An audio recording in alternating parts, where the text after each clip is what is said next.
We're using this as our comparison track, as Ethan consistently makes it around in 42 seconds with the stock 50.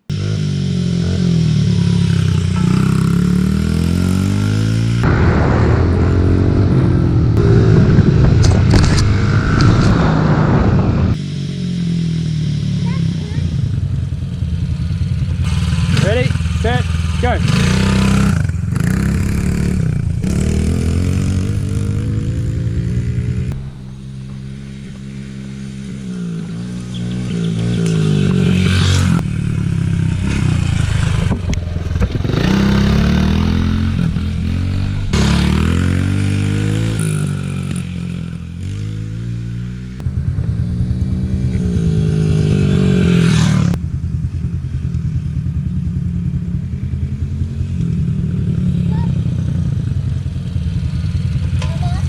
$35 seconds. 35? Yep. 50 versus 110 races.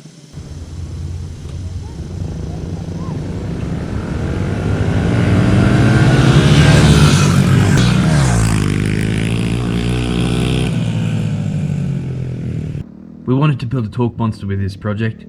It has a TB88 cylinder and piston, TB high volume oil pump to keep it cool, BBR heavy duty clutch springs to keep the clutch from slipping, and a 62 main jet in the stock carby. This setup is great for stunting and technical riding. It has the same top end, but gets there really fast and makes third gear usable. The only negative is the combination of high compression piston and heavy duty clutch springs make it hard for younger riders to kick over. A race head, bigger carby and exhaust would make a huge increase in the top end, but that's a build for another day. So how much better is the big bore kit? Really good.